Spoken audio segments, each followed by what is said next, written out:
What does 50 years of civil rights advocacy sound like? It is the capitalist system of oppression. This government was founded on lies and hypocrisy and crime. If it wasn't for crime and terrorism and massacres and robbery, there'd be no United States. Join us as we sit down to speak with a difference maker. Illbox Media is proud to present a conversation with Kwame Somburu, an IB video production. Look, listen, and learn as he takes us through his experience as a freedom fighter and a champion of equal rights. Kwame Somburu, a conversation, an IB video production.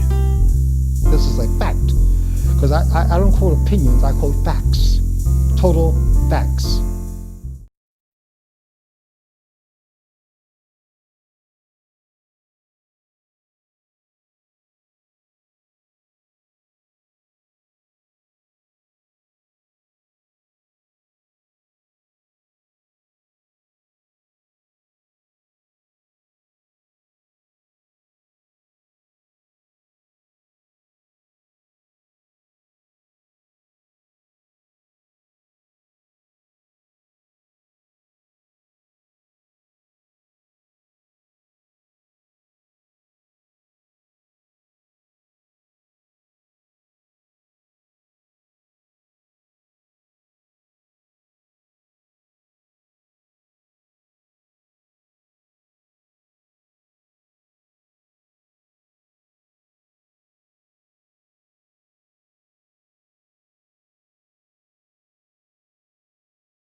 I recall my earliest memory was around when I was around 4 to 5 years of age. My father, he was an electrician, self-taught electrician, repaired radios and things, and he loved to broadcast music to the streets. We lived in, I believe, on 114th Street in Harlem, and I have memories of him broadcasting music outside and people dancing in the street. And then my other memories going to schools with all white teachers, with extremely rare exceptions. I have no unpleasant experiences from my teachers as far as abusing us or calling us niggers or anything like that, but they were teaching us white supremacy. The Hansel and Gretel and the white fairy tales, and then we learned about Little Black Sambo in school. And I remember I was in a play in the 4th grade at Public School 10, and my job was as a town crier to awaken the people that, hey, you, the British are coming. Now, why couldn't I tell people, slaves, hey, your slave master's coming. But hey, you, the British are coming. And so I grew up indoctrinated. And I recall that, I remember in 1943, this was right after there was a killing of a black soldier and it sparked a rebellion in Harlem.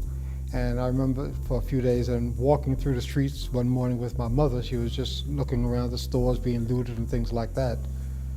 And then I recall in 1946 when Joe Louis, and there's many black people that never even heard of Joe Louis possibly, but he was a heavyweight champion and had a fight with Billy Conn, who was white. And when he won the fight, black people coming out into the street because they had nothing else really to celebrate. But Joe Louis beat him, so I remember crowds of black people in the street cheering and praising that. I recall that. And there's quite a few others, but let's go into something. I could talk for a long time on Harlem, but oh yeah, all of the newsstands on Harlem were run by whites. And the businesses generally, the white insurance people come around to sell us insurance and also blacks were, we were negligible factors as far as being dominant in the community in any economic sense or political sense. I recall that.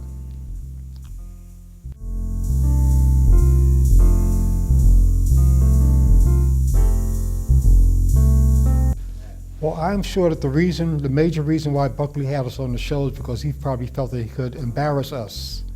I was the vice presidential candidate of the Socialist Workers' Party in the 1968 elections. Fred Halstead was the presidential candidate. And under the equal time provisions, if the Democrats get an hour or 2 hours, we're supposed to get that time too. But I don't think that he did it under that obligation. because he was a very arrogant person. He had his PhD, he spoke proper English, and I remember when he introduced me, he said, "And here's Mr. Paul Boutel, taxi cab driver, candidate for Vice President of the United States." I had fun with him. I wish I could have had him all to myself, because to me he was an arrogant ass. And I had no problems with him. And anyone that looks at the show there could see that he was very much humiliated in a sense. They were not assassinations, and criminals should be put on trial. They should be tried, and then they should be given justice by the people that they were victimizing.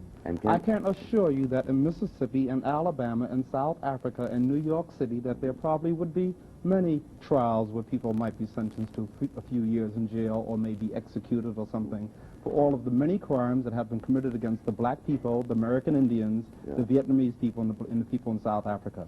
There was a trial after World War II, the Nuremberg trial. It wasn't that much of a trial, but at least the Jews and other oppressed people in Europe did have a semblance of a trial. The Civil War has been over since 1865, 103 years, and we haven't had a trial yet. Subject matter. Well, the subject matter was our candidacy, why are we running, and then he tried to get me to make some negative statements in reference to our political views as far as violence and as far as the elections. He made one comment that, he said, "I bet that if I was running for office in Mississippi, I'd get more votes than you would."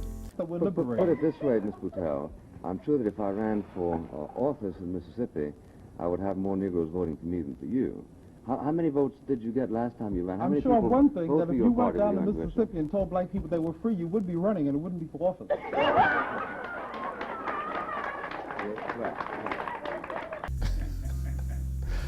And then I just made him feel embarrassed. I know on a few other questions that he asked politically, where he was trying to put us in a position of we advocating violence and everything. I said, no, I don't advocate violence, basically. But I said that you represent lies, you represent hypocrisy. Do you know about 100 million black people died as a result of the slave trade over a period of about 500 years, and that hundreds of thousands of Indians were slaughtered? Yeah. Now, you say that we are representing no, I know. I don't. the views of Leon Trotsky, you say, and socialism. No, I know. Then you're saying that socialism can't work, and you say that you could refrain from really criticizing it because you've done that so much. What are you representing? You're representing George Washington. You're representing Custer. That's what you're representing. You're representing an imperialist, oppressive, racist system. Yeah, that's right. So don't attack socialism on the assumption that your system that you represent, which is full of lies and hypocrisy and murder, has been so perfect. Yeah. Show me what has capitalism done for black people or for poor people? I can't show you anything unless you start talking. Show me whatever it is that you represent has done anything at all for the masses of people in the world. It is all it has done was been to provide opportunists like yourself with an opportunity to be parasites on the backs of oppressed people. Mr. Boutel, why don't you let Mr. Buckley answer your I think that we've got to have a capitalist interruption. That he wasn't able to respond properly. And I wish I could have had him all to myself once again. Who was the other gentleman? That was Fred Halstead, he was our presidential running mate. He was very active in the anti-war movement. Both of us were active in the Spring Mobilization Committee to end the war in Vietnam. And back in early 1967, I was full-time for the Spring Mobilization Committee, and then I became an assistant to one of Martin Luther King's assistants, the Reverend James Bevel, to try to organize black opposition to the war in Vietnam. And if you look at YouTube, No Vietnamese Ever Called Me Nigger, it's a film that's about 1 hour and 7 minutes long. It was made in 1967 and 1968 in Harlem, and you'll see and hear me for about 2 minutes in the first 4 minutes of the film. Most of the film is about interviews with black people about their views of the war in Vietnam and racism and things like that. But at that time I was secretary of the Black United Action Front of Harlem, so you see me briefly speaking at a rally in Harlem, and then you hear my voice, and then it fades off while I interview different people there in the film. The Black United Action Front has a very uncompromising attitude and policy vis-a-vis the war in Vietnam. The Black United Action Front does not call for negotiation. The Black United Action Front calls for the complete victory of the National Liberation Front of South Vietnam. And the Black United Action Front says that all American troops should get out of Vietnam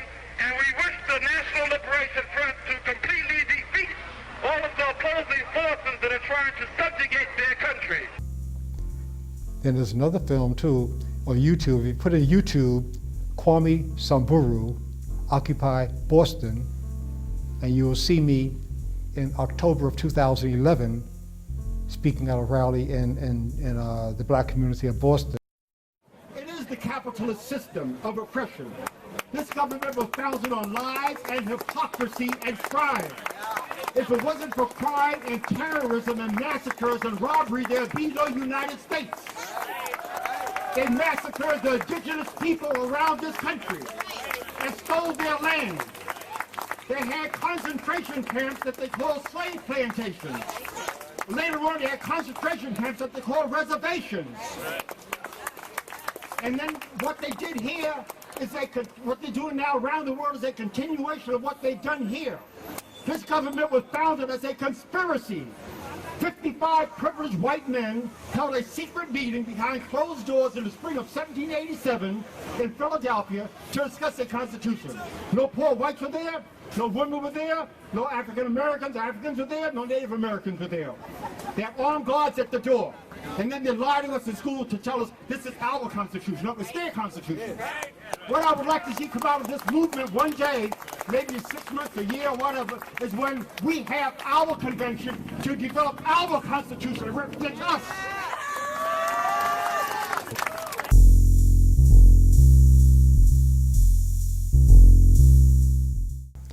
Okay, well, I was at the March on Washington. I went there. I was selling a magazine called Freedom Waves magazine. That was a major reason for going, other than supporting the march generally. And that was a quarterly review of the Negro Freedom Movement. And John Hendrick Clark, who's a famous African-American historian, he's deceased now, but you can look him up on the internet, and he was the editor of it. And so I sold 300 copies of that. But anyway, after the March on Washington, there was a meeting that was held, which I had no knowledge of, between Reverend Albert Clegg, who was the minister of the Shrine of the Black Madonna. It was an African Nationalist church in Detroit, Michigan. Reverend Albert Clegg, C-L-E-A-G-E, you can find him on the internet. And Conrad Lynn, L-Y-N-N. He was a very progressive black lawyer, and he defended a lot of people against various types of injustices, black, white, whoever you were. He's African American. And so I don't know how many people was in the meeting, but those two became, Conrad Lynn became the vice chairman, Reverend Albert Clegg became the chairman of the Freedom Now Party. And I knew nothing about that gathering taking place. So when I got back to Harlem, sometime around October, I heard about this Freedom Now Party and the attempt to build a black political party, so I got interested in it. And so I became the chairman of the attempt to build the Harlem branch of the all-black Freedom Now Party. And then in the summer of 1964, I began to organize and I became a candidate for state senator from Harlem, and I was arrested twice in Harlem. I was not allowed to speak publicly anywhere in the streets of Harlem, I and two other people, and I was arrested twice. The first time was August 8th, 1964 by a white police captain, and then they soon replaced him with a black police captain as a sop to the black community, but he was black only in skin color. He arrested me on the second charge, August 29th. He said, "Come on down off the ladder." So here there's a black police captain doing what the white police captain did. Here there's a black police captain in 1964 in Harlem doing what white police were doing to blacks, in a sense, in Mississippi, except much worse, beating them, killing them because they were involved in the voter registration and things like that. And so what was the main difference? So on the first arrest, the police department agreed to drop the charges if I'd agreed not to sue the city of New York.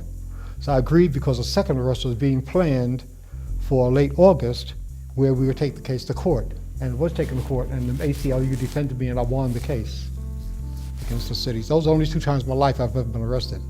And then also in the summer of 1964, they put a police spy on me in the Freedom Now Party. And this is also on the internet too. Raymond Wood was his name. I met Raymond Wood in 1963 when I was a salesman for Great Books of the Western World, which was published by Encyclopedia Britannica. Without a high school diploma, I used to sell encyclopedias. I sold Britannica in the 60s. I sold World Book First in the fall of 1959 for 2.5 years. I was top salesman 5 out of my first 8 weeks there without a high school diploma. So I'm a book addict. And so anyway, so Ray Wood was someone who sent in a request from a magazine article to find out about Great Books of the Western World. So I went around to visit him. He lived at that time in Harlem on 147th and 148th and 7th Avenue in Frederick Douglass Apartments. And so I used to always carry around information in my bag with me in case I met someone who I thought might be receptive or needed some, get their mind open up a little bit, if even whether they bought books or not. And so I saw he wasn't really that intellectual. He was a lawyer, though he said he was a part-time law student at Fordham at the time. So I gave him some information about the Committee to Aid the Monroe Defendants, because I was active in that at that time. That was a committee organized, that's another long story to go into, about Monroe, North Carolina, what happened down there. And so I didn't see him again at all until the summer of 1964, and during that time he got appointed to the police force, and they didn't put him into uniform.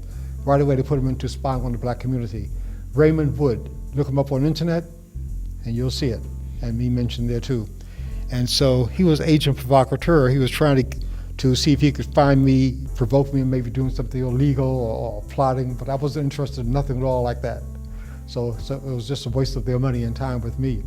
So he spied on me for about 8 months and couldn't find anything at all to indict me on. But there was a plot called the Statue of Liberty bomb plot case that he was involved in, and that's also on the internet. This was 3 African-American males and a French-Canadian woman, Michelle Duclos. She was in the French-Canadian separatist movement in Quebec. She brought dynamite down from Quebec, and the dynamite was supposed to be used to blow up the Statue of Liberty. Now, the people who were supposedly involved in this plot, they were not interested in harming anybody. They just felt these symbols, the Statue of Liberty, the Liberty Bell, the Washington Monument, were a bunch of lying, hypocritical symbols. And they were thinking about if they did do it, if they were really planning it, to do it maybe 2 a.m. in the morning. So nobody would be hurt, but just the symbol would be blown up. And the people just investigate the Statue of Liberty. Look when it was given to the United States. At that time, the French government was oppressing the French people. And then they're going to give a Statue of Liberty to a government that was racist, sexist, class oppressive. And if you just put in what they did, how they were oppressing white folks at that time, and even today, you would say they were oppressive without even saying what they did Native Americans, etc. So there's a bunch of hypocrisy on both sides. Statue of Liberty, Liberty Bell, Washington Monument. And George Washington was a criminal. I know I'm expounding more on that, but anyway, he had more slaves than anybody else. After the American Revolution, George Washington had over 200 slaves. He also owned more land than anybody else. Where was the land taken from? From Native Americans, stolen property. Okay, but getting back to this with our Raymond Wood Statue of Liberty case, that was February 16th, 1965. That was when it was in the newspapers, plot to blow up the Statue of Liberty, Liberty Bell, Washington Monument. February 21st was when Malcolm X was assassinated in 1965, and here's the link between that.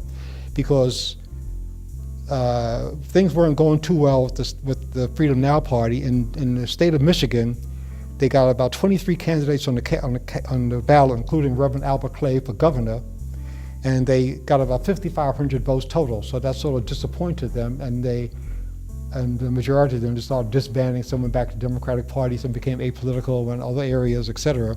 And in New York, we're the only ones still trying to keep it alive, because some people were emotionally okay, but not mentally, intellectually, historically knowledgeable to understand what's going on, politically aware, sophisticated.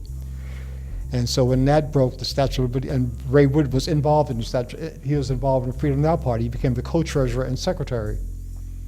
And on December 15th, 1964, there was a meeting at Manhattan Center in New York, which was part of Hotel New York at 34th and 8th Avenue, where Che Guevara was going to speak, Malcolm X, and Sheikh Abdul Rahman Muhammad Babu from Tanzania, because Tanganyika and Zanzibar had organized into one country, Tanzania, and he was going to speak there too, and it was really crowded. And at the back of the room, when we were coming in, here's the police spy, Ray Wood, who I didn't know he was a spy at that time, and then Robert Collier, someone else who I knew, an activist, and just by coincidence introduced them to each other. And so it was 2 months and one day after that the Statue of Liberty bomb plot case got going, because Ray Wood was looking for somebody who he could maybe sort of frame up on something. And so Robert Wood was a good candidate. I mean, Bob Collier was a good candidate for Raymond Wood. And so when the Statue of Liberty bomb plot case broke, is in the newspapers on February 16th, I heard it in the morning. I was driving a cab that night, and I may have started about 4 a.m. in the morning. So around noontime, I heard about this plot. I said, "What is all this going on?" Wow. And then I said, well, let me wait. They named the four people they arrested, Raymond Wood, Khalil Sayed, and I forgot the other person's name, and then the French-Canadian woman.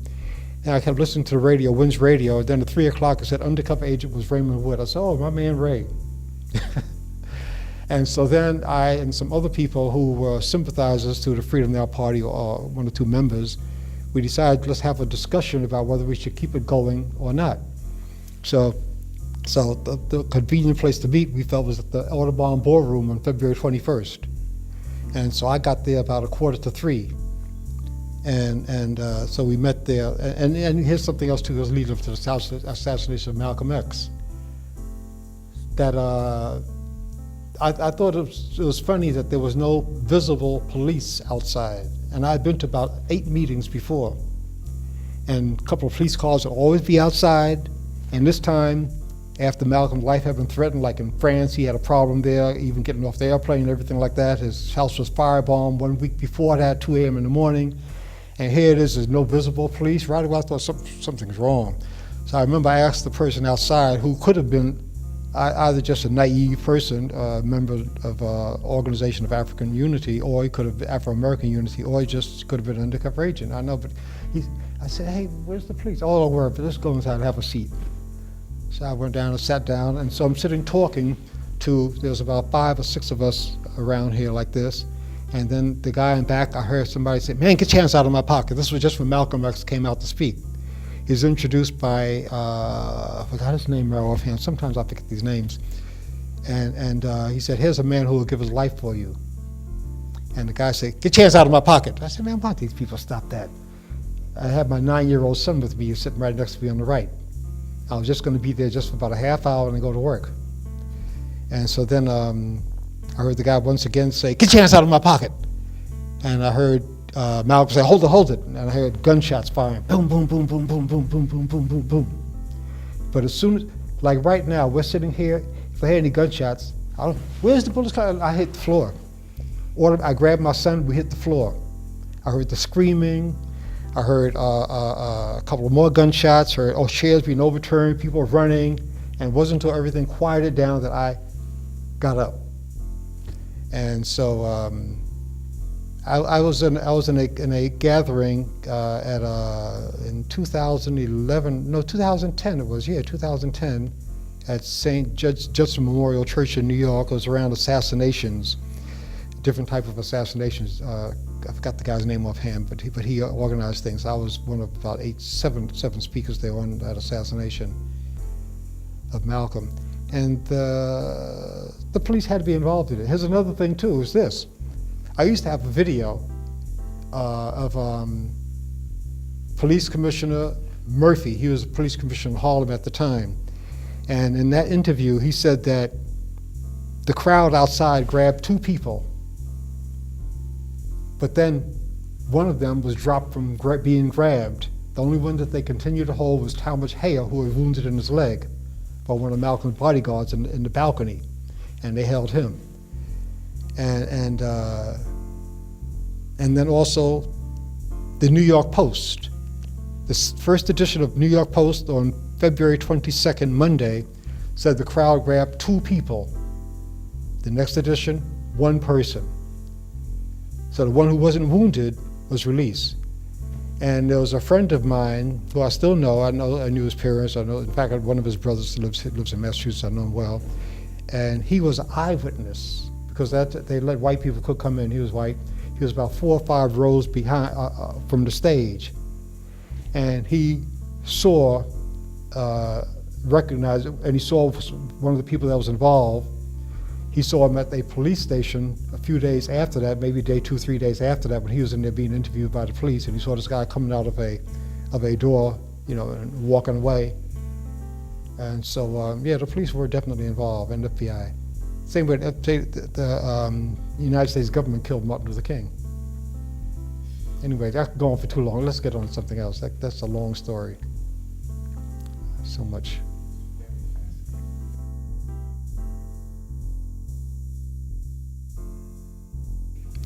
Well, first I have to go back to even before that.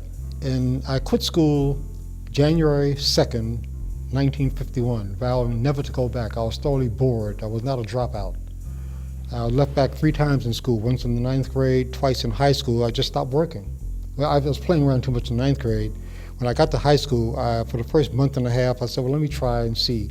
They even had me in Lincoln Park Honor School, which was a separate section of Commerce High School, which is where Lincoln Center for the Performing Arts is now in New York City. And I guess they thought I might get stimulated there. So I tried for the first month and a half, and I got bored, and I would sit in the back of the class and read a book. Didn't do any work on a single subject for the rest of that year, so I got left back twice more. Told my mother soon after my 15th birthday, when I was 16 years of age, I'm quitting, never going back again. But I was always interested in learning. I was just bored. And so at the age of, I wanted to experience different things. At the age of 23, in the fall of 1957, I set up my own school. I was the only teacher and the only student. And that was just to investigate many different things, whether it was music, Ella Fitzgerald, Beethoven, Billie Holiday, philosophy, religions, things like that. I wasn't looking for anything to join or follow, just get to read the New York Times, read Hitler's Mein Kampf, read all these. I used to own 3 books supposed to prove black people inferior to white. I'd read them, all these different views, religious books, Jehovah's Witnesses, and all things like that.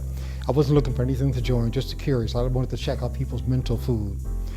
And so anyway, I just began also to read many political things. Especially I wanted to investigate those things that the establishment was either critical of or didn't want us to investigate. So let me see this, Marx and all this is about, I've read things too on African American history and slavery, lynching, Irish history, many things like that. So anyway, because I was always empathetic toward people who are suffering, and the work just interested me. And so in the summer of I was selling World Book, yeah, I remember in the spring of 1960, I was coming from someone's house in the Bronx, New York, on a Saturday afternoon. I saw 2 people standing on the street corner, stopping other people and trying to get them to sign something. So I was checking everybody out. If you're giving out a flyer, I want to check you out. You're saying something, I want to listen to you. You stop people to talk to, I want to come and say, hey, how you doing? So these people were trying to get socialist candidates on the ballot in 1960 in the election.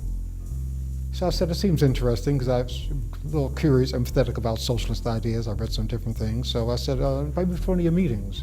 So eventually I went to one of the meetings, and I ended up helping the campaign committee get on the ballot. I didn't join initially. I joined the Young Socialist Alliance sometime later that year. That was a youth group of it.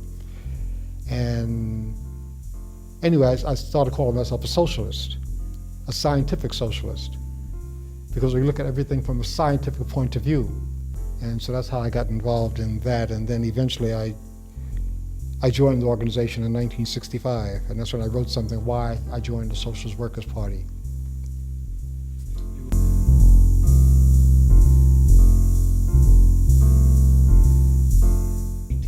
$18 years. And I left in 1983. And many other people left who were dissatisfied with the direction the party was taking, the leadership, et cetera, and the way things are going, and many were expelled. And I'm in touch with some of those same people still. There's a man called Nat Weinstein. He'll be 90 years old in October. I met him in 1960. I knew him and his wife very closely. And he'd been active since 1945. And he's still mentally alert today. We talk. I want to go out there in the fall to visit him, because there's also someone else who's one of the original people with Apple Computer when it first got started. And he's still an activist. He had made millions, and he used to give hundreds of thousands of dollars a year. He was born poor Irish to the socialist movement. He has a library, a free library too in San Francisco. So his birthday is also in October, so the 3 of us will be celebrating our birthdays together.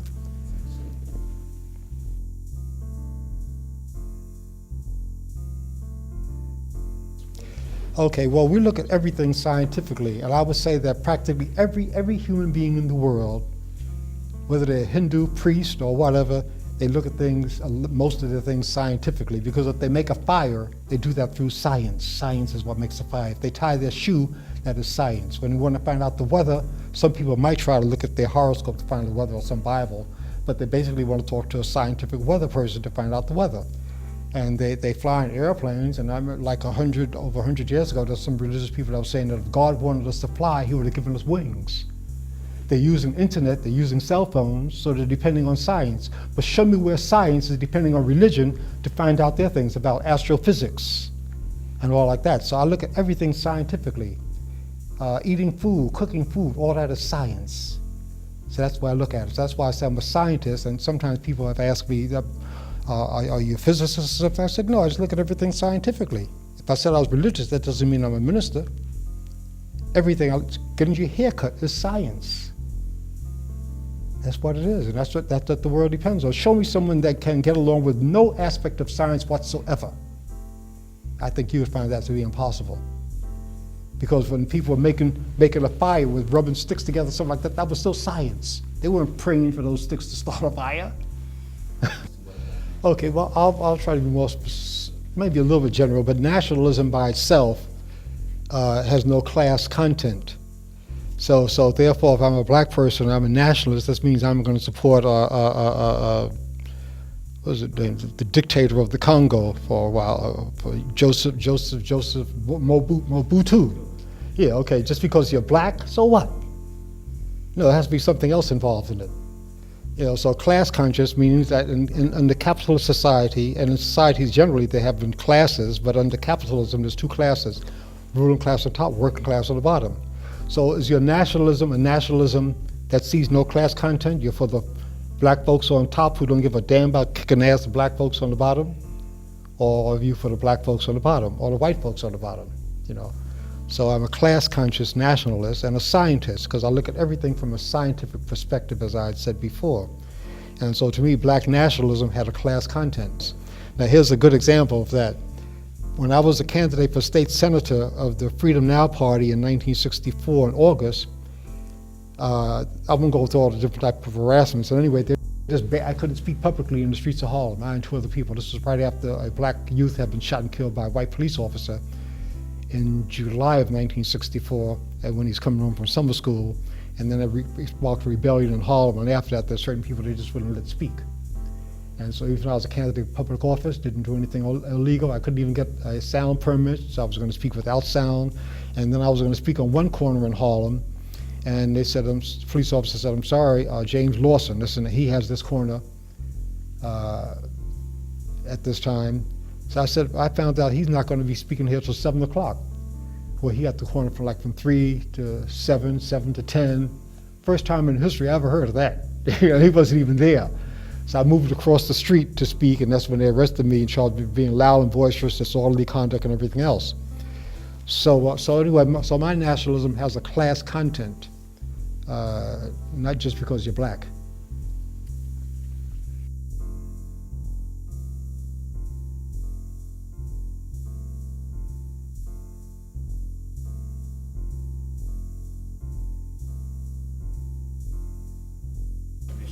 Well, I didn't use this. I didn't use this statement, I remember, by Muhammad Ali. But anyway, it was the basic context. But Muhammad Ali said, no Vietnamese ever called me nigger, no Viet Cong ever called me nigger. So basically, what the hell are we doing over there fighting there? When look at South Africa, you know, apartheid and racism in the South, basic things like that, and unemployment here in Harlem. What benefit does it give us to go over there? They sent us to the Philippines in 1898. To fight the Filipinos, and the United States massacred about 600,000 Filipinos to take over the Philippines in that war. You know, sent us all these different places. No, our battle was right here at home. Was that what prompted you to found the Afro-Americans against the war in Vietnam? I'm against war in general, no matter who, you know, war of the oppressor against the oppressed. But specifically, why the hell should we be going over there to fight, and back here in Harlem, look at the conditions we're living under? Fight for who? Fight for what? And even if they're giving us better conditions, if they say, look, we'll give you some decent housing if you'd agree to go over there and kill some Vietnamese for us, no, I wouldn't go along with that. No. There's just no sense in us being, because we fought in wars before. We fought in World War I, they had us. And in fact, I wrote an article on this years ago about the Buffalo Soldiers, because there was a good-hearted but indoctrinated teacher who was telling blacks to students in a junior high school to praise like the Buffalo Soldiers. So I wrote something about them. What were they doing? Why they call Native American call them Buffalo Soldiers? Because of the hair. And the Buffalo Soldiers, these black soldiers, when blacks were being lynched in the South and discriminated against throughout the country, they sent them out west to guard, protect wagon trains of white folks going out west to settle on land stolen from American Indians. Why weren't they protecting us when we were being slaughtered in 1860s, 1867, 68, 70? In fact, there's a great book to read on that called Slavery by Another Name. And what's great about it is written by a white man whose last name is Black Mun, M-O-N. At the time that he wrote the book, about maybe 10 years ago, he was the Atlanta Journal bureau chief in Atlanta, Georgia. He was born in Arkansas, I think, raised in Mississippi. Douglas Blackmun. He'll be speaking somewhere here in this area, I think, within the next week or next month. Douglas Blackmun. I think in I forgot where it's, but outside Albany, but in this general area. But it's a book called Slavery by Another Name, how blacks were re-enslaved after the Civil War in another way, up until the modern era. Then there's another book by Harriet Washington, African-American woman, very well read. I forgot her latest book that she read, but that her medical apartheid and how to use blacks for medical experiments from pre the Civil War down to the present era. And look at the Tuskegee experiment as one example. And it's still they experimented on whites too. They experimented on soldiers after World War II. You could see pictures of soldiers where they dropped this atomic bomb somewhere and they have these sailors standing on the deck with their hand over their eye. They were experimenting on that. They were spying on people in the subways in the 1960s, 1970s. It's not anything new. Historically, governments have spied on their people for thousands of years. I'm sure in ancient Egypt, the pharaohs and their folks on top, they want to spy on those folks on the bottom. They always want to know what they're doing, so there's nothing new. They've always wanted to spy to see what the people whose butts they're kicking they are doing. That's why they spied on the slaves. And just briefly on slavery, too many people equate slavery with blacks. Women were the first slaves in history, number one. Number two, whites were enslaving each other. Chinese were enslaving Chinese. Slavery did not have a color designation so much until a few hundred years ago. Before that didn't matter. In the Roman Empire, slaves were of different complexions. And where did the name slave come from? From the Slavic peoples of Northern Europe. Eastern Europe, because some of them live in the South, were Southern Slavs, Northern Slavs. Slavery existed for thousands of years without a name. And between the 8th and the 10th centuries, the Vikings crossed the Baltic Sea in Eastern Europe, Northeastern Europe, made war on the Slavic peoples and sold them into unpaid labor for 200 years, and that's where the name slave came from. One group of whites selling another group of whites. And the first people brought to what is now the United States to be slaves were white in 1526. And Irish were slaves. The majority of people that the British sent to their colonies in the Western Hemisphere in the 17th century to be slaves were Irish. It was much cheaper for them to go right next door to Ireland and get slaves than pay somebody or go yourself to Africa, a long distance away, to get slaves. And here's something too interesting. When I was driving a cab in New York City around 1957, I was up in New York, West Side, and around 11 o'clock at night, around 180th and Broadway, something like that, a woman gets into the back of the cab and stops at a red light. She says, "Take me to 215th Street and Broadway." Something like that. So I thought this was a black woman from the Caribbean somewhere. The woman's white. How's that accent so similar? I began to think about it, investigate it eventually. The first English that the slaves learned to speak on those plantations was from the Irish slave right next to them. And that's why the accent is somewhat similar, Irish accent and English and Caribbean blacks.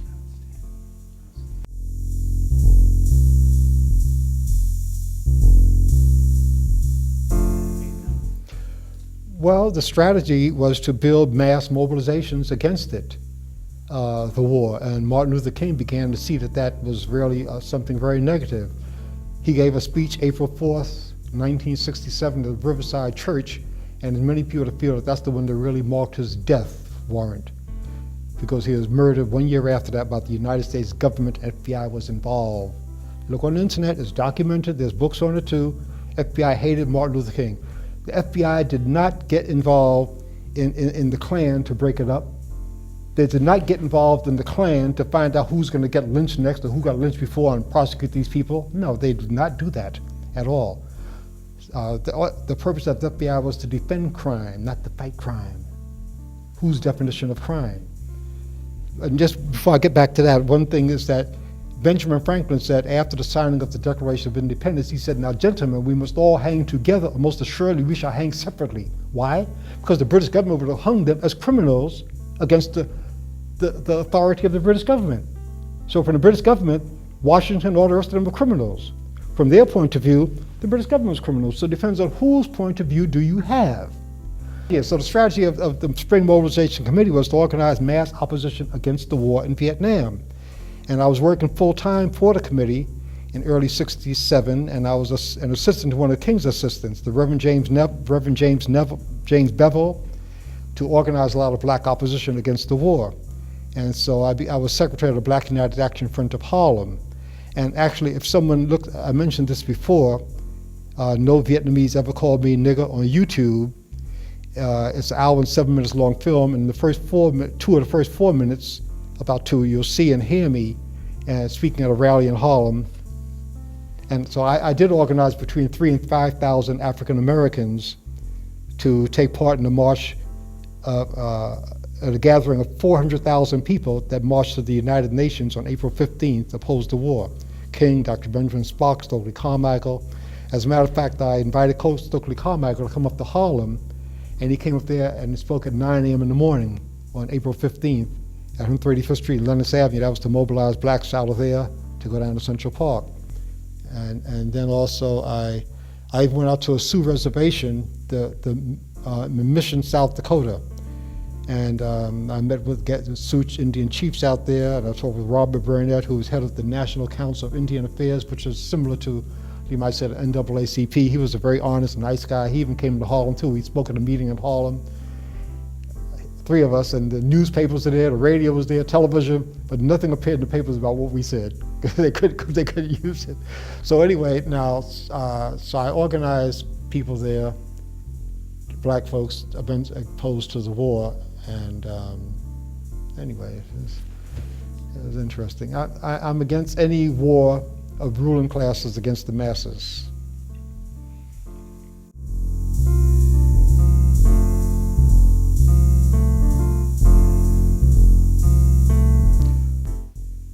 Yeah, they started spying on me in the summer of, I was arrested twice as I tried to speak. August 8th and August 29th, 1964, right in Harlem at 125th Street. And the first time I remember when they arrested me, I started saying that here's that white racists like Goldwater and I forgot who was the head of the American Nazi Party. They can go around the country speaking, they don't get arrested, but here it is, I'm arrested in Harlem, just a few blocks away from where I was born, in Harlem Hospital, and I can't speak.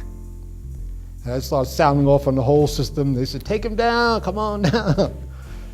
And the second arrest, how far were they apart? Well, August 8th was the first by a white police captain. August 29th by Lord George Seeley, black police captain, who arrested me on the same charge, because there's exceptions among police. There always will be exceptions, even among slave masters. John Hope Franklin, in his book Slavery to Freedom, he was a famous African-American historian who died about maybe 20 years ago.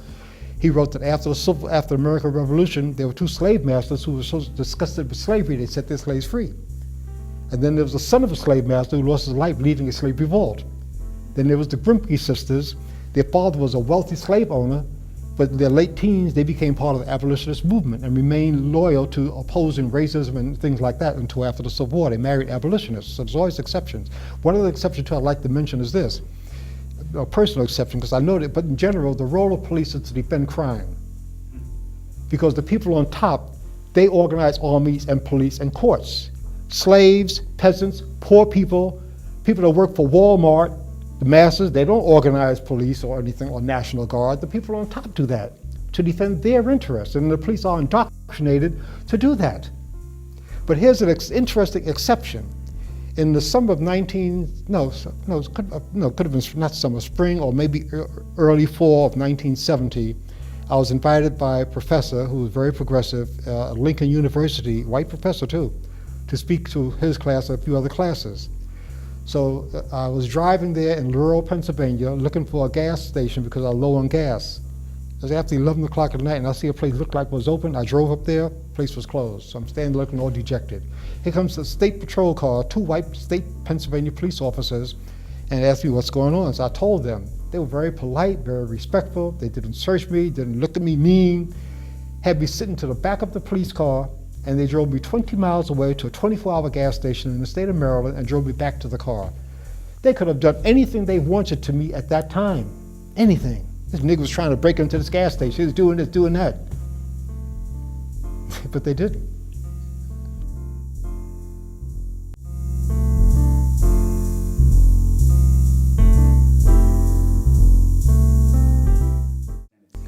In 1968, because I was a member of the Socialist Workers' Party, and the Socialist Workers' Party was the campaign committee and also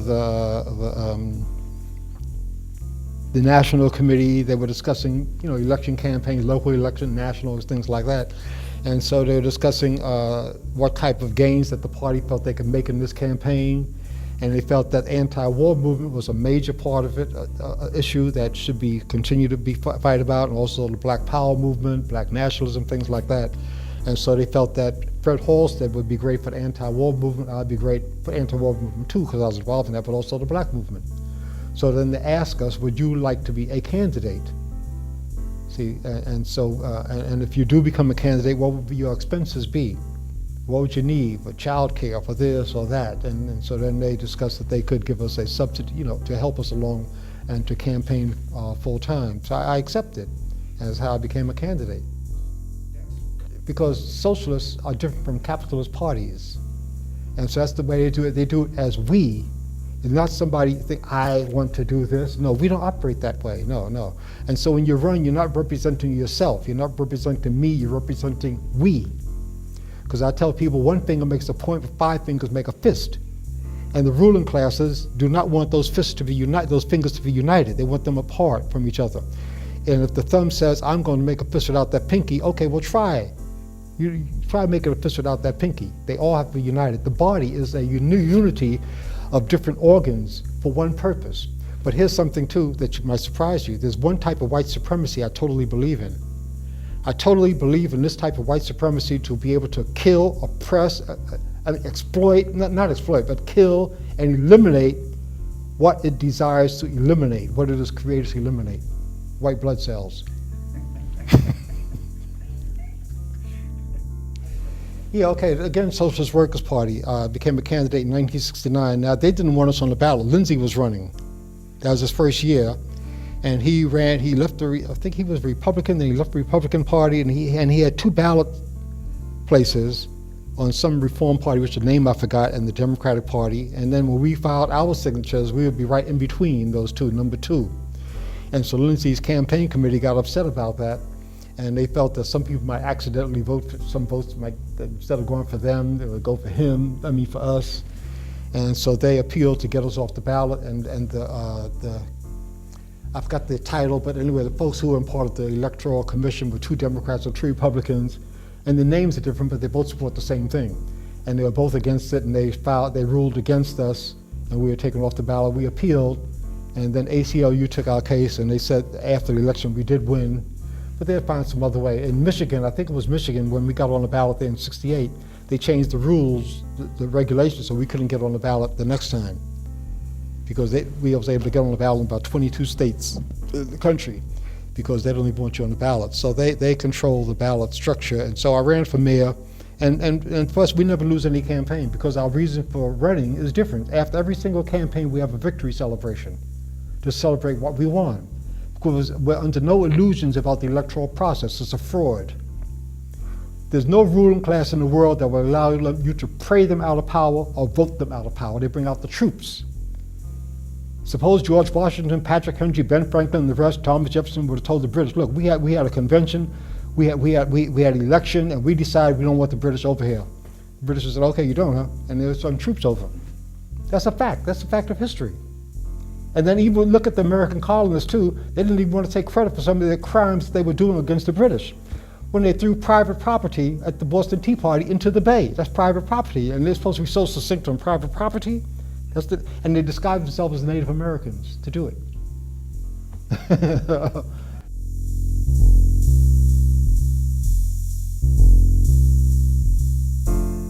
Yeah, I ran for mayor of Oakland. I moved out to California in August of 1973, because we're a nationwide organization, so we had people out there.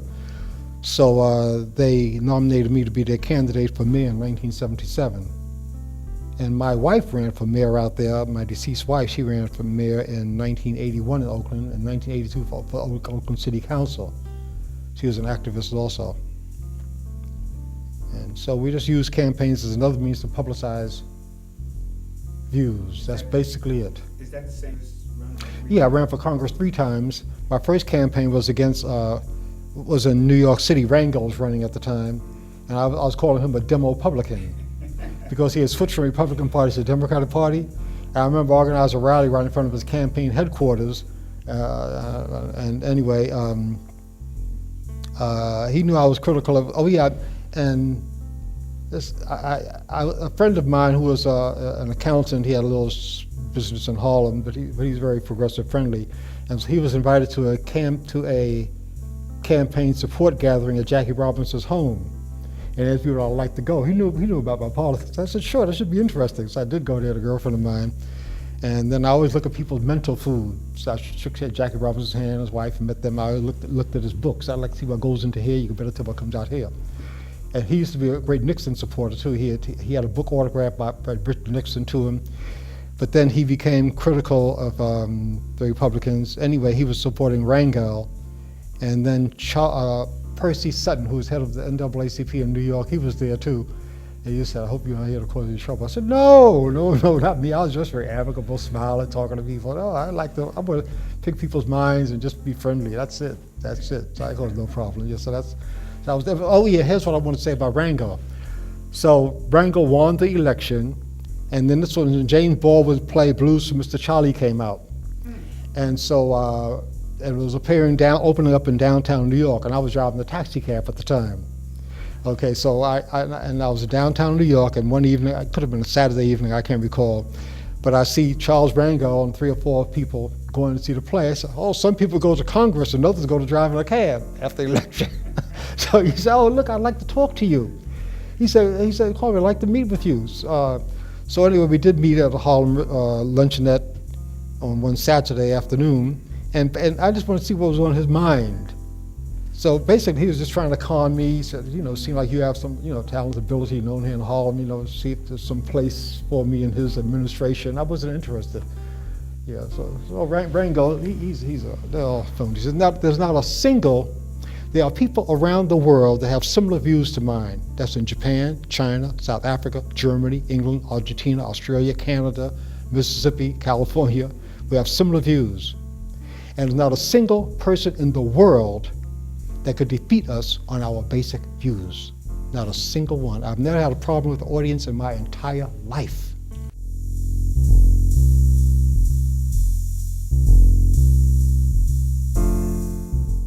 Well, I'll give you one with Arizona State University in 1968. I spoke. My life had been threatened out there. I spoke on armed guard to about 3,000 students for about 3.5 hours and 3 hours in 95-degree temperature, with people. The head of security there was a retired FBI man. He was friendly, so he had people with rifles on the roof. So that was sort of memorable. I got through that. Yeah, Europe too. Yeah, I toured Europe in 1993. I spoke in Germany. I covered 14 cities in 14 days. I spoke in the Netherlands. And the reason why, in England too, I spoke at Oxford. In '68, I spoke in Oxford. But anyway, why I went there was because we have similar people who think like us around the world. So in Germany, we had them too. So the socialist group I was a member at that time, that I was a member of, it wasn't Socialist Workers' Party, it's another group that we had organized, people who left Socialist Workers' Party. It's called Socialist Action, and they collaborated with people in Europe to have me come there on a speaking tour because the film on Malcolm X by Spike Lee, it came out in the fall of 1992, and so he said you go over there in '93 and speak on that. So I spoke on socialism, on black nationalism. He spoke on fascism too. There's many people, they know the word, how to spell it, but they don't understand what is fascism. Oh, well, I spoke in Hyde Park in London. That's when I was a candidate for vice president, and then British comrades of ours, they invited me over there to speak. So I spoke to about 1,000 people in Hyde Park. But how that came about, because I spoke at different universities in England. I spoke at Oxford and just different places, community meetings and and different universities there, also in Scotland. In fact, there's a picture of me in Scotland speaking to a meeting, and I was quoted in a Scottish newspaper as calling the Queen of England a parasite, that she should be mopping floors. And it was criticizing me for that. I said, well, does she, basically, does she work for a living? Where does that money come from? Royal blood? Royal blood. That's a bunch of nonsense. And they got people conned into going for that stuff.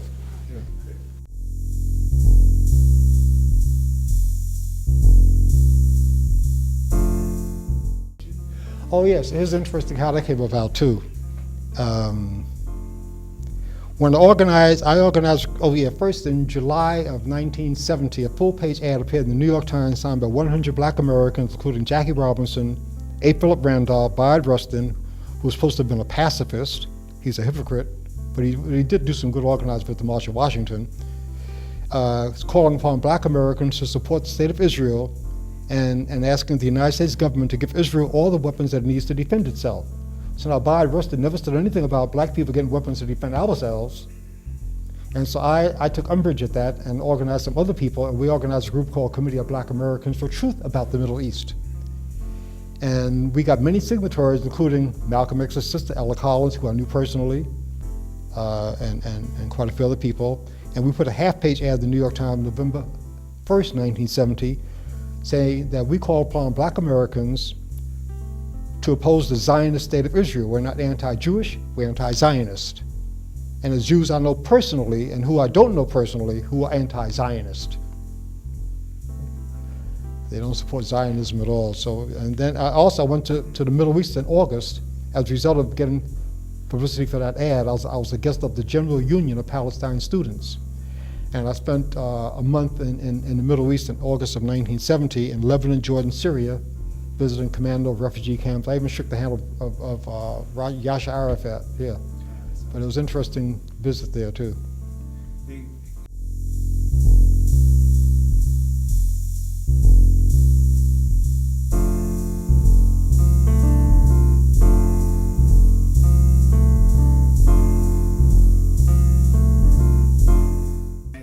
Oh, well, it's not a matter of being intentional, just being a matter of practical. Zionism is a racist reactionary movement, and it's documented. In fact, the people put it on the internet, on YouTube, put in Israeli oppression of Africans, something along those lines. They'll come up with about 10 different videos from a few minutes to maybe an hour long about the racist violence that the state of Israel is using today and negative attitudes toward African immigrants who have came in there. It's a very racist. Israel supported apartheid in South Africa. We put that into our ad in the New York Times. That is a fact. Because after the June 1967 Six-Day War Israel won against Egypt and a few other countries, South Africa invited Mordecai Hard, I believe was his name, he was an Israeli general, to come to South Africa, and he gave a lecture to South African military officers about the tactics that they used in the Six-Day War against the countries surrounding Israel, because South Africa felt that it might have to use some of those tactics against African nations that opposed apartheid. This is a fact. Because I don't quote opinions, I quote facts, total facts. Like when I used to speak to different places, there's a magazine, I don't have that one anymore, I lost it, but I have another one though. Anyway, that one was Nation's Business, put out by the United States Chamber of Commerce, issue of February 1968. And the front head cover of it said, "A world of opportunities." And talked about when the war in Vietnam ends, there'll be a world of opportunities for American businesses in Southeast Asia. And they listed the businesses, types of businesses, how the prop from the rubber, the tin, the tungsten, oil, all of that in Southeast Asia. So I'm not quoting an opinion, but a fact. Another one, Forbes magazine, I have that at home still. That was from maybe a few years ago, and they're talking about how these companies are having a lot of conflict with each other over who will get the biggest contracts for all the billions of dollars of business for war materials and things like that, for war against Afghanistan, Iraq, and all like that. And it's right there. I quote from the Wall Street Journal. I'll quote from what this president said, this is what this one said. I didn't say it, that's what they said. And then let me get on back to this too. The Democratic Party was organized in 1828 under the election campaign of Andrew Jackson for mayor, who was a racist Southerner criminal, and that was to defend and expand slavery. It used to be called the Democratic Republican Party, but they dropped Republican. And then the Whig Party was basically organized around supporting the businesses and industrialists and whatever in the Northeast. But then in 1854, they organized a Republican Party to defend capitalism. The slave system wanted to extend their system around the country. That's why they made war in Mexico in 1846 to steal more than half of Mexico. Now they want to call Mexican immigrants illegal immigrants coming over to Texas and places like that, But all that used to be north of Mexico. So the Republican Party, the capitalists organized the Republican Party to defend and expand capitalism. Because as we see, there were different types of deliberations and concessions to each other as far as the different systems, what part of a state this one shall control, that control, between both of them are systems of slavery. But under chattel slavery, which has existed for thousands of years, the slave master didn't give a damn whether you know how to read or write or not. You do what we say or we kill you. We torture you. We kill your family. They didn't care. Capitalism requires a degree of literacy. That's why you got to stay into school until you're 16 years of age at least, because you can't deliver telegrams, or that was my first job, unless you know how to read and write. You got to follow directions. So capitalism requires some degree of literacy.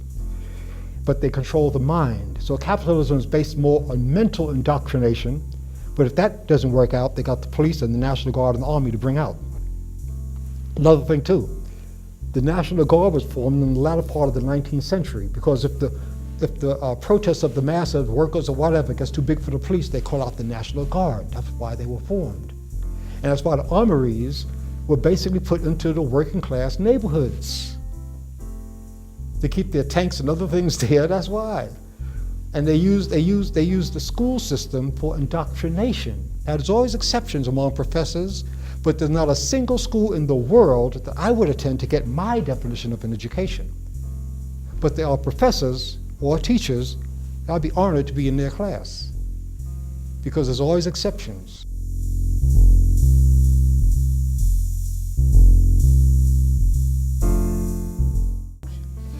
Okay, African Information Service started, we organized that, I believe it was sometime in 1971, early 1971. There's about 21 members. One of the members, I believe and hope he's still alive, Robert F. Van Lierop, L-I-E-R-O-P. And we met when I was organizing Committee of Black Americans, The Truth About the Middle East, and we became friendly. He was a lawyer then, but he was also started working part-time or full-time at the Village Vanguard nightclub, way to work, and not being a lawyer, so because he needed more flexibility in things. And then he made a film too called Luta Continua. He went to East Africa, to Mozambique, and made a film there, Luta Continua, The Revolution Continues, about the struggle of independence from the Portuguese, from people in Mozambique, Luta, L-U-T-A, Continua. And so we became friendly. And then he and I and a few other people got together and organized Africa Information Service. Function, how did it provide? Okay, Africa Information Service functioned to provide information, to try to provide information to people, African Americans and others, about the opposing views of Africa, not what the system wants you to know, but other views, African history, African liberation struggles, and things like that. He was assassinated by the Portuguese in, I think it was in January of 1973, or was it 1972?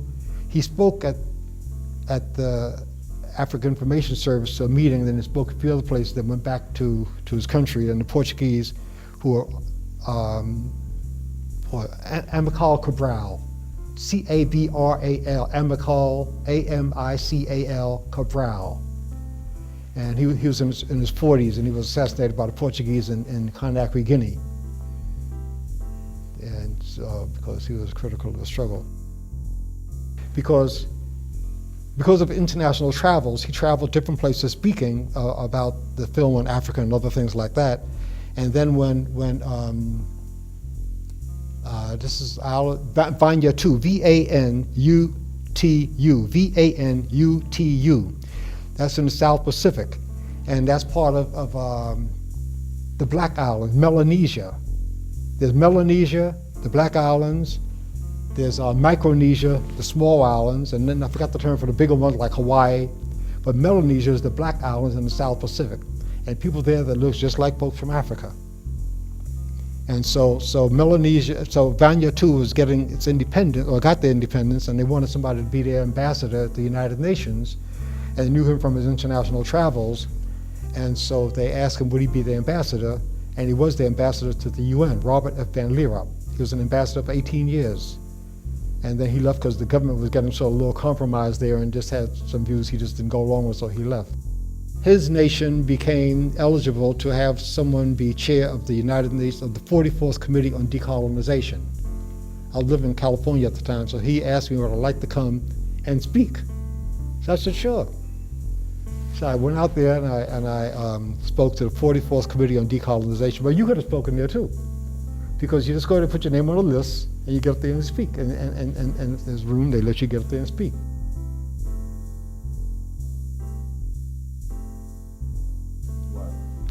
Okay, well, Black Power conferences, those are different African Americans that had the proper consensus that we should have power over our own lives in different ways and things, and so they gathered together to have discussions about ironing it out. Naturally, there were differences there, and just because a person said Black Power doesn't mean I would agree with them, because it's their concept of it. You had a lot of Black Power hustlers. Back in 1970, I was invited by, in Brooklyn, New York, there's an African nationalist group called, and they had a place called the East, the African Nationalist Cultural Center, and they began to get interested in black politics, and so they invited me to come and speak at a meeting on organizing a black political party, and I did, and they liked it, and then for a period of time they would discuss it. They had committees meetings to discuss building a party and setting up different things, and then at some point, I don't know whether it was a few days after I spoke or what, I can't recall, but Ron Karenga, I don't know whether they had this plan, but he came from California to New York, to Brooklyn. Anyway, they began to collaborate, in a sense, against a black political party.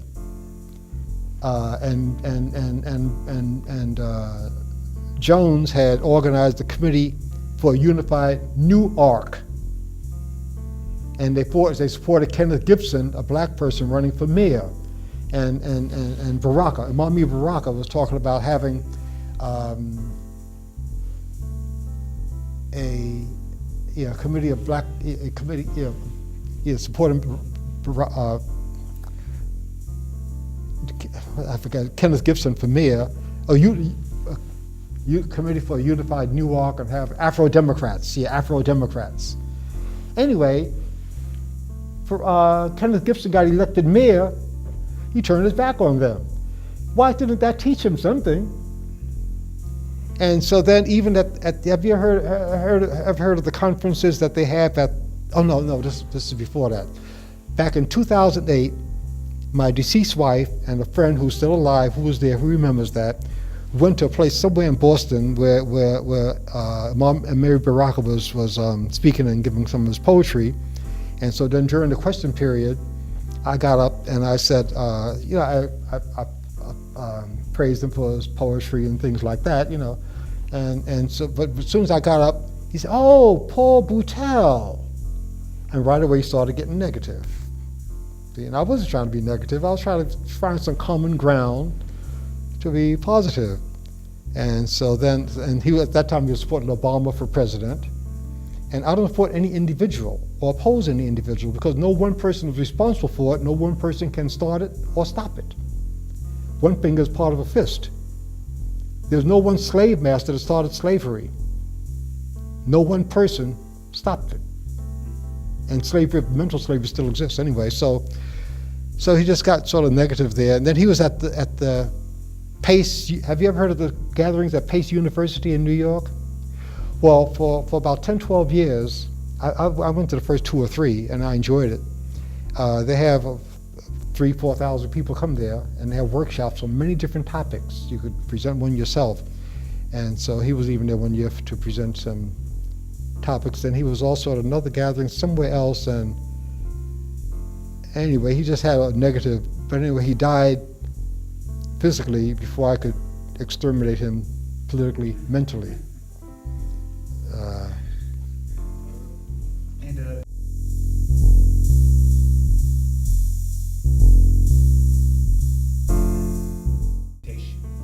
Oh, because we had co-thinkers over there. They had political organizations. We had political solidarity and agreement on some common things, and sometimes there's even actual unity internationally, the same way companies have international unity or whatever to go places, many people, so that's only normal. There's people that think about socialism in Argentina, in Australia, in Japan.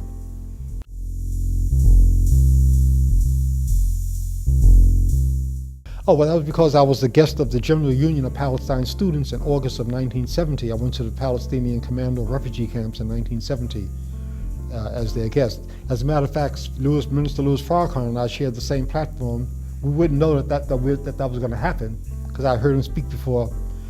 And this was in 1970. Both of us were invited by Arab Student Union in St. Louis. I got the university to speak. So we were surprised to see each other. Like, I knew him, but he knew nothing about me. And to show you how good the man's memory is, in 1976, this was when he was sort of in between, after, you know, Elijah Muhammad died and all that, as far as what to do. And so he was speaking at a meeting in Minnesota, and I was there with a girlfriend of mine, and then we went to hear him speaking. We were selling our newspaper, and as soon as he saw me, when the meeting was over, he said, "Paul Boutel." Man has a good memory. He only saw me once before in his life, and I saw him more than once, but he never saw me.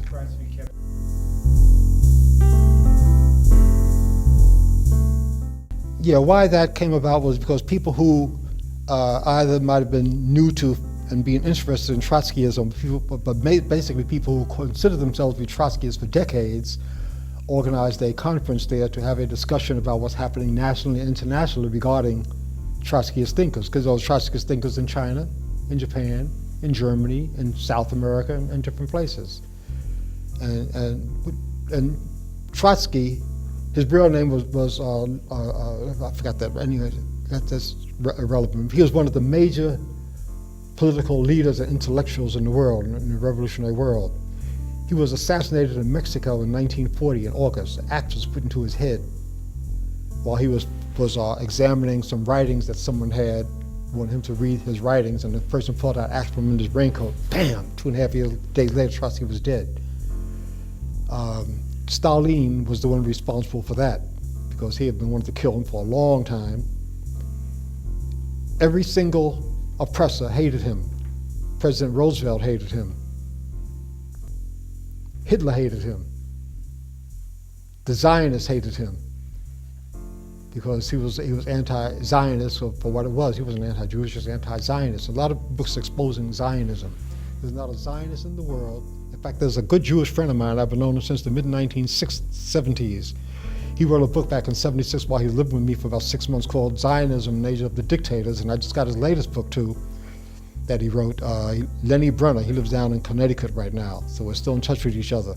These are people who wanted to have a discussion about Trotskyism and what it exists, how it exists in the world today, and just different points of view on it.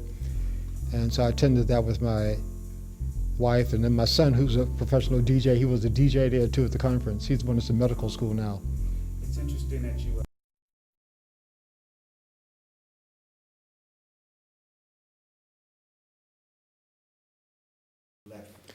Okay, first here's something very interesting. I'll try to be very brief on this. If it wasn't for a very friendly, liberal, small Jewish businessman and a member of the Nation of Islam, I wouldn't be sitting in front of you right now. I would never have met her. My son, who's in Albany School, wouldn't even be alive.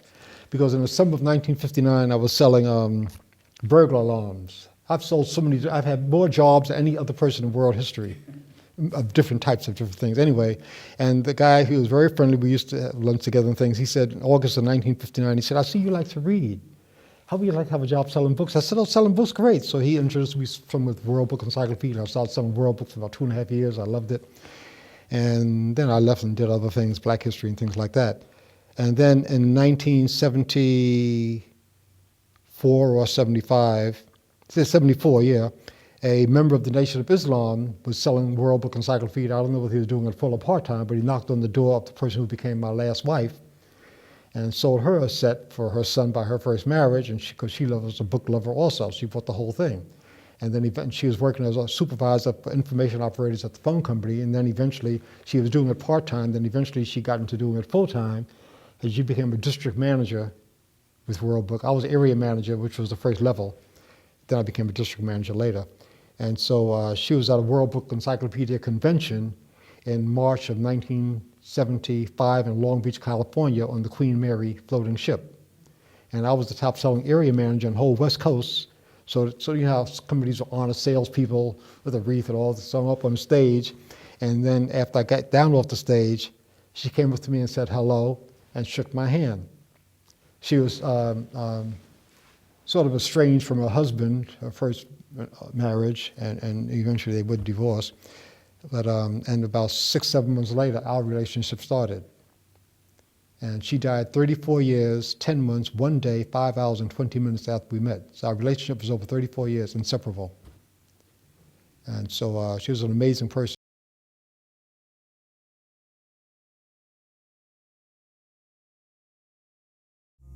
And very outspoken. She was a feminist. She organized Families United Against Crack Cocaine in Oakland, California, back around 1990. She was active in the women's liberation movement.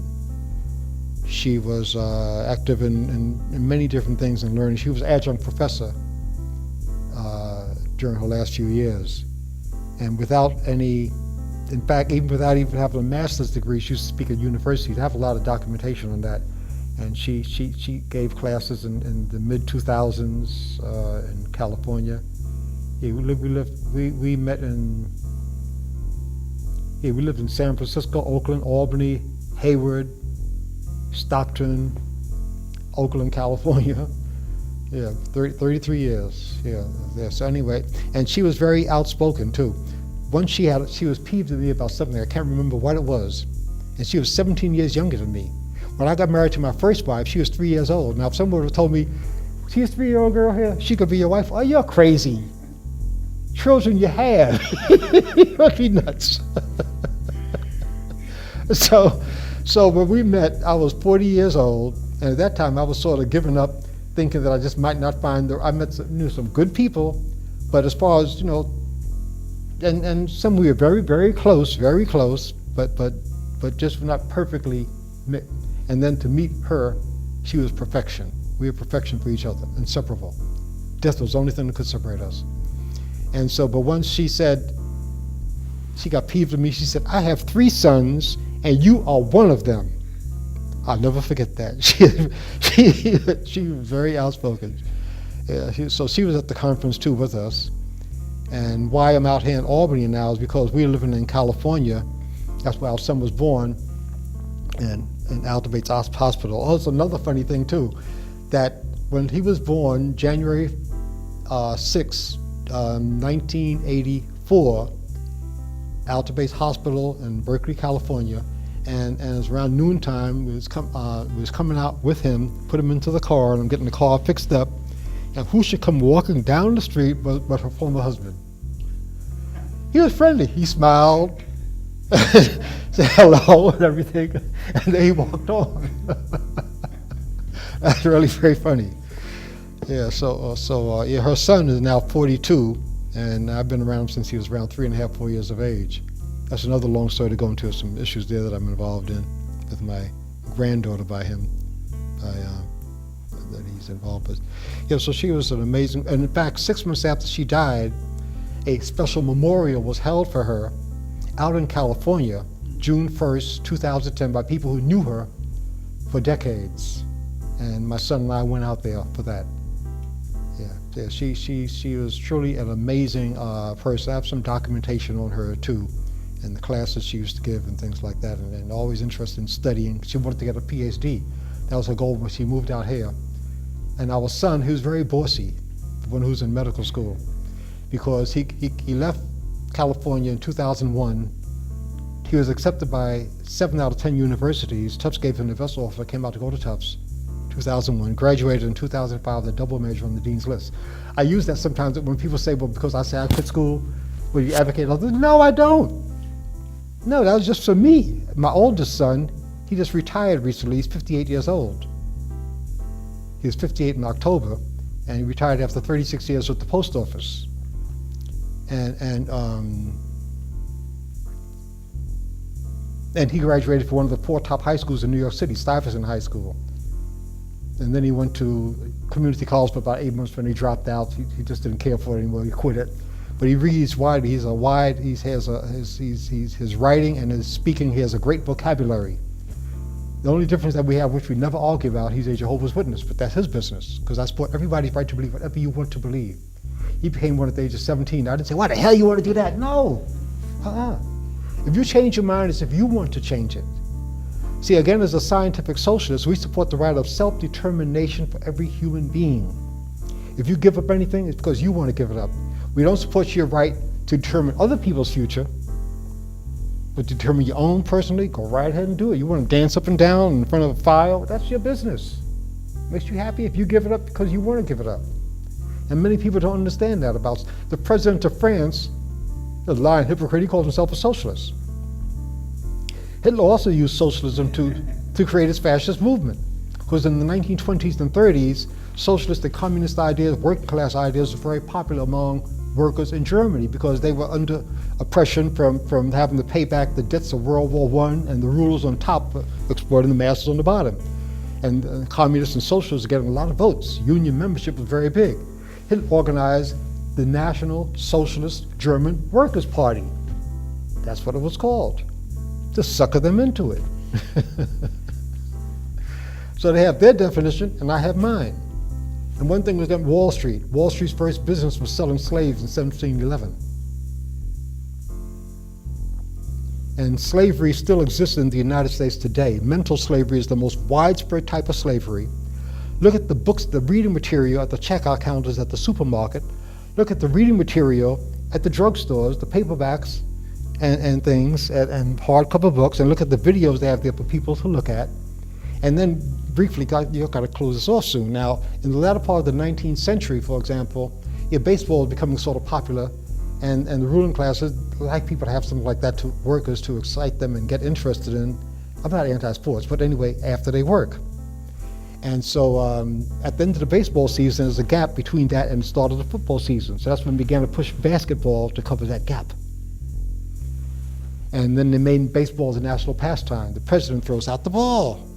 They like that. They don't mind you doing that, just like the Romans had their Colosseums. Put the masses there looking at people killing each other and being eaten by lions or whatever. That's what they wanted, to amuse the masses. So when I set up my own school, I said I was going to be suspicious of anything that the folks on top encouraged us or allowed us to learn without any criticism. And things that they criticized, I would check it out. See?